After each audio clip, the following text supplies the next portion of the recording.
Hello and welcome back to my channel Inspire with Anushka. Guys, how are you? Hope you all are fine. Guys, today we are going to start again with a new topic. The topic for today is the mechanism of respiration. We have previously discussed about the respiration, breathing, and how this all phenomenon is occurring inside the different types of living organism, that is either doing it in the presence of oxygen, or this process of respiration is either occurring in the absence of oxygen. But in the both situation and in all of the situation, how this mechanism of gaseous exchange occurs inside the living organism is a main issue to be discussed. So I'm going to discuss about that today, that how this mechanism occurs inside a unicellular organism or inside a highly complex multicellular organism, either that is plant or that is the animal. So let's begin the topic. The mechanism of respiration is divided into the two parts. Either we will discuss it by direct process, and the second one is the indirect process. So in direct process, directly the gas present inside the outer atmosphere diffuses inside the body of the organism, and likewise in the same way the gas which is present inside the organism is exhaled out in the atmosphere by the diffusion process. So here the transmission of gases occurs due to the process of what? Diffusion. We have already discussed about the diffusion, that in the diffusion process the molecule always used to move from higher concentration to what, guys? Lower concentration. So जिधर जो gas की मात्रा ज़्यादा है उधर से जहाँ वो गैस नहीं है उस एटमॉस्फेयर में उसे डिफ्यूज़ करना, उसे मूव करना या फिर ट्रांसफ़र करना, यही प्रोसेस होता है किसका? डिफ्यूज़न का। तो इसी प्रोसेस के थ्रू क्या होते हैं, ऑर्गेनिज्म जो होते हैं वो गैसेस एक्सचेंज अपने बॉडी में कर पाते हैं।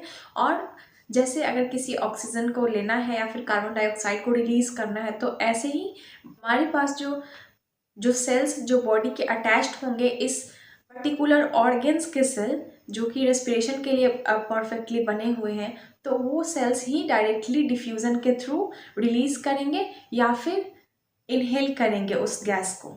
तो ये है प्रोसेस डिफ्यूज़न का। आइए इसमें और कुछ ब्रीफली जानते हैं। और डायरेक्ट रेस्पिरेशन का जो प्रोसेस है ये बहुत सारे यूनिसेलुलर ऑर्गेनिज्म में देखा जाता है। यूनिसेलुलर ऑर्गेनिज्म वो होते हैं जो सिर्फ सिंगल एक सेल के बने हुए होते हैं। हम लोग क्या है, मल्टी सेलुलर है। मल्टी सेलुलर होने की वजह से हमारे पास डिफरेंट डिफरेंट बॉडी फंक्शन करने के लिए डिफरेंट डिफरेंट टाइप के बोनाफाइड बॉडी ऑर्गन्स हैं, ऑर्गन सिस्टम है। जैसे हमारे पास सर्कुलेटरी सिस्टम है ब्लड को सर्कुलेट करने के लिए, हमारे पास नर्वस सिस्टम है, हमारे ब्रेन्स और सारी भी जितनी भी रिफ्लैक्स एक्शन है उसे कंट्रोल करने के लिए, रेस्पिरेशन के लिए हमारे पास रेस्पिरेटरी सिस्टम है, डाइजेशन के प्रोसेस के लिए हमारे पास डाइजेस्टिव सिस्टम है। तो इसी तरह से गाइस मल्टी सेलुलर ऑर्गेनिज्म जो होते हैं उनके पास कोई ना कोई स्पेसिफिक ऑर्गन होता है इन सारे फंक्शंस को करने के लिए। बट गाइस क्या एक यूनिसेलुलर ऑर्गेनिज्म ये सारे फंक्शंस नहीं करते? ऑब्वियसली करते हैं गाइस, क्योंकि एक सिंगल सेल को हमेशा क्या बोला गया है? Basic structural and functional unit of life, यानी लाइफ की शुरुआत ही एक सेल से होती है। तो गाइस ये सेल खुद में इतना डेवलप्ड होता है कि खुद ब खुद बॉडी के सारे फंक्शंस जो एक मल्टी सेलुलर ऑर्गेनिज्म मिलकर, बहुत सारे ऑर्गन सिस्टम मिलकर एक वर्क परफॉर्म करते हैं, वो सिंगल परफॉर्मेंस एक सेल दे सकता है। उसके पास नहीं है ऑर्गन, बट सेल के अंदर जब भी हम पढ़ते हैं तो साइटोप्लाज्म पढ़ते हैं। साइटोप्लाज्म में सेल ऑर्गेनल्स होते हैं, वही डिफरेंट ऑर्गन जो है वो सेल के डिफरेंट डिफरेंट वर्क्स को परफॉर्म करने में हेल्प करते हैं। तो हम देखेंगे कि यूनिसेलुलर ऑर्गेनिज्म जैसे कि अमीबा है, स्पाइरोगेरा है, क्लामाइडोमोनस है, और भी ऐसे बहुत सारे छोटे छोटे प्लांट्स हैं या फिर और एनिमल्स हैं जो कि डायरेक्टली डिफ्यूज़न के प्रोसेस के थ्रू रेस्पिरेशन करते हैं। जैसे रेस्पिरेशन हम जैसे ऑक्सीजन लेते हैं और ऑक्सीजन ग्लूकोज को ब्रेक डाउन करके हमें एनर्जी देता है, सेम टू सेम डेट्स उसी तरह से प्लांट्स में भी और यूनिसेलुलर ऑर्गेनिज्म में भी या फिर माइक्रोब्स में भी वो भी एयर को इनहेल करते हैं और वो एयर ब्रेक डाउन होकर उन्हें एनर्जी देता है। ओके गाइस, पहला अभी हम लोगों ने देखा यूनिसेलुलर के बारे में, दूसरा है एक्वेटिक एनिमल्स। अगर एक्वेटिक एनिमल्स है तो उनके अंदर कैसा मैकेनिज्म होगा, तो मैकेनिज्म उनमें गैसियस एक्सचेंज का यही होगा, क्योंकि हम लोग तो एयर के कांटेक्ट में है, इन्वायरमेंट में रह रहे हैं, तो एटमोसफेयर से हम लोग एयर ले सकते हैं। बट जो मेराइन एनिमल्स है, जो एक्वेटिक एनिमल्स है, वो कैसे एयर लेते हैं, तो एयर डिजॉल्व फॉर्म में वाटर में हमेशा होता है। वाटर का हम लोगों ने फॉर्मूला जब भी लिखा है, क्या लिखा है, H2O। इट मीन्स हाइड्रोजन के 2 मॉलिक्यूल होते हैं और एक ऑक्सीजन के मॉलिक्यूल होते हैं। तो फिर क्या होता है कि हाइड्रोजन और ऑक्सीजन डिजॉल्व फॉर्म में वाटर में होते हैं। वाटर बहुत सारा मिनरल्स और बहुत सारे गैसेस को कंटेन करता है। तो वहीं से क्या होता है, एक्वेटिक एनिमल्स अपना जो रेस्पिरेशन का प्रोसेस है, गैसियस एक्सचेंज का प्रोसेस है, जो इनहेलेशन और एक्सहेलेशन का प्रोसेस है, उसे कंटिन्यू करते हैं और लाइकवाइज रेस्पिरेशन का प्रोसेस कंप्लीट करके अपने लाइफ को रेगुलेट करते हैं। तो गैसेस का जो ये एक्सचेंज होता है, ये जो ट्रांसफ़र हो रहा है गैस का, कि वो किधर से किधर की तरफ होगा, या फिर उसका डायरेक्शन क्या होगा, कि ऑक्सीजन को अंदर ही जाना है और कार्बन डाइऑक्साइड को ही बाहर निकलना रेस्पिरेशन है, तो ऑब्वियसली ये सारे प्रोसेस होंगे। तो कौन इन सब चीज़ों को चेक करता है हमारे बॉडी के अंदर, या फिर कौन इन सबको रेगुलेट करता है, तो इसके लिए बॉडी के अंदर जो कंसंट्रेशन होते हैं, यानी कि जिधर कंसंट्रेशन कम होगा हायर वाले से उधर ही मॉलिक्यूल्स का ट्रांसफ़र होगा। जैसे ऑक्सीजन का अगर कंसंट्रेशन हमारे बॉडी सेल्स के अंदर कम है, तभी बाहरी एटमॉस्फेयर से ऑक्सीजन जो होगा वो डिफ्यूज़न के प्रोसेस के थ्रू हमारे सेल के प्लाज्मा मेम्ब्रेन्स को क्रॉस करते हुए बॉडी सेल्स के अंदर जाएगा। बट अगर कंसंट्रेशन ग्रेडियंट जो है वो हमारे सेल के अंदर हाई है ऑक्सीजन का, तो चाहे कितनी भी कोशिश कर लो, अब एक्सेस ऑक्सीजन आप नहीं ले सकते हो। तो ये जितने भी प्रोसेसेस हैं वो कंसंट्रेशन ग्रेडियंट पे डिपेंड करते हैं कि किस साइड हायर कंसंट्रेशन है और किस साइड लोअर कंसंट्रेशन। तभी हम समझ पाएंगे कि किस चीज़ का फ्लो किधर से किधर की तरफ होता है। यानी हमारे बॉडी के अंदर अगर इन्वायरमेंट में जितना कंसंट्रेशन है एयर में CO2 का, उससे कहीं ज़्यादा हो गया है, तो ऑब्वियसली CO2 डिफ्यूज़न के प्रोसेस के थ्रू प्लाज्मा मेम्ब्रेन से होते हुए सेल के बाहर आ जाएगी और उसे इन्वायरमेंट में फिर रिलीज़ किया जाएगा। तो ये कंसंट्रेशन ग्रेडियंट जो है वो एक्वेटिक एनिमल हो या मेराइन एनिमल हो या यूनिसेलुलर हो और अदरवाइज टेरेस्ट्रियल एनिमल हो, जितने भी टाइप के लिविंग ऑर्गेनिज्म है गाइज, उन सबों पे यही कंसंट्रेशन ग्रेडियंट जो है वो डिफ्यूज़न के प्रोसेस को अकर करवाता है और बाय डिफ्यूज़न गैस का एक्सचेंज होता है। बड़े बड़े मल्टीसेलुलर ऑर्गेनिज्म जो होते हैं उनमें ये गैस को ट्रांसपोर्ट करने का वर्क जो है वो अलग ऑर्गन परफॉर्म करती है, जो कि ब्लड है। ब्लड में होमोग्लोबिन होता है और होमोग्लोबिन कैपेबल होता है ऑक्सीजन को अपने साथ कैरी ऑन करने में और प्रिजर्व करके रखने में। तो इसलिए ब्लड के थ्रू ही हमेशा गैस का एक्सचेंज होता है मल्टी सेलुलर ऑर्गेनिज्म में, बट प्लांट्स में ऐसा नहीं है, और या फिर यूनिसेलुलर ऑर्गेनिज्म में ऐसा नहीं है, डायरेक्टली गैसेस एक्सचेंज होते हैं। रेस्पिरेशन का प्रोसेस हर जगह होता है, हम लोग नेक्स्ट आगे पढ़ेंगे रेस्पिरेशन प्लांट्स में कैसे होता है, रेस्पिरेशन एनिमल्स में कैसे होता है। Next upcoming videos in different topics पे आने वाले हैं। So keep watching the channel अगर आपको बहुत ज़्यादा इंटरेस्ट है। और really guys, it's interesting to study about the plants and study about the living organism and studying about ourselves. So keep watching next upcoming videos.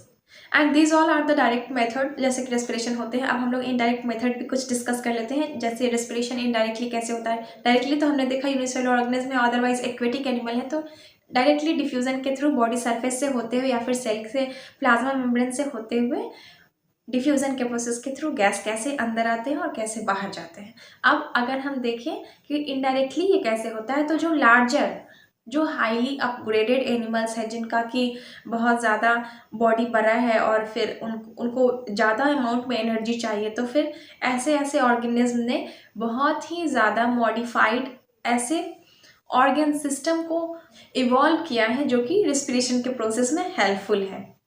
और दूसरा ये भी कारण है इनडायरेक्ट मेथड ऑफ रेस्पिरेशन का, कि उनका मेटाबॉलिक रेट, उनके बॉडी में जो नॉर्मल फंक्शनिंग भी हो रही है, जैसे ईटिंग का प्रोसेस है, डाइजेशन का प्रोसेस है, या फिर एक्सक्रीशन का है प्रोसेस, या फिर सर्कुलेटरी सिस्टम है, नर्वस सिस्टम है, तो जितने भी फंक्शंस परफॉर्म हो रहे हैं उन सभी को परफॉर्म करने के लिए भी अल्टीमेट सोर्स ऑफ एनर्जी कौन होता है, वही गैस होता है। Because oxygen he life giving gas बोला गया है इसे। ऑक्सीजन ही वो लाइफ गिविंग गैस है जो कि हर एक ऑर्गेनिज्म को हेल्प करता है अपने बेसिक फंक्शंस परफॉर्म करने के लिए। तो जिस ऑर्गेनिज्म का मेटाबॉलिक रेट हाई होता है या फिर जिसके बॉडी बहुत ही ज़्यादा अपग्रेडेड है, इट मीन्स मल्टी सेलुलर है, तो वैसे ऑर्गेनिज्म में डिफरेंट सेल तक एट लास्टली सेल में ही ब्रेक डाउन होता है एनर्जी का गैस के प्रेजेंट में, बट फिर भी उस गैस को हर डिफरेंट सेल तक पहुंचाने का जो काम है वो बहुत ही डिफिकल्ट वर्क होता है मल्टी सेलुलर ऑर्गेनिज्म में। और इसलिए मल्टी सेलुलर ऑर्गेनिज्म में जो है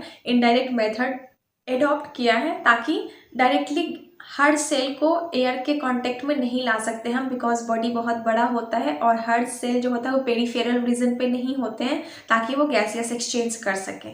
ओके, सो पूरे बॉडी पार्ट्स तक गैस को पहुंचाने का काम इनडायरेक्टली होता है और किस तरह से ये प्रोसेस कंप्लीट होता है देखते हैं। तो इन सभी मल्टी सेलुलर ऑर्गेनिज्म में किसी न किसी फ्लूइड के रूप में गैस उस फ्लूइड में जाता है और वही लिक्विड जो होता है वो गैस को हर एक सेल तक पहुंचाता है, क्योंकि इंटरसेलुलर स्पेस जो भी होते हैं वो फिल्ड होते हैं हमेशा लिक्विड से। जैसे हम ह्यूमंस हैं तो हमारे में क्या होता है, ब्लड कैरी करता है। ब्लड कैरी करता है क्या, ऑक्सीजन को कैरी करता है और CO2 को कैरी करता है। ऑक्सीजन को फिर लंग्स तक पहुंचाने के बाद CO2 को फिर लंग्स तक पहुंचाने के बाद वो रेस्पिरेशन के प्रोसेस के थ्रू उसे हम एक्सहेल आउट करते हैं और फिर सेम प्रोसेस के थ्रू हम जब ऑक्सीजन लेते हैं तो वो नोज से हमारे एल्वुली तक जाता है, एल्वुली से फिर हमारे ब्लड सेल्स में जाता है और ब्लड सेल से डायरेक्टली डिफरेंट बॉडी सेल्स में और बॉडी के हर पार्ट तक वो ब्लड जाता है और इस तरह से जो डिमांड है गैस का वो पूरा होता है। बहुत सारे डिफरेंट ऑर्गेनिज्म हैं जिनके पास डिफरेंट अलग तरह के ऐसे ऑर्गन सिस्टम है अवेलेबल जो कि इस गैसियस एक्सचेंज में हेल्पफुल होते हैं। जैसे हम ह्यूमंस के पास कौन सा है हमारा रेस्पिरेटरी ऑर्गन गाइस, तो लंग्स है, ऑब्वियसली लंग्स है।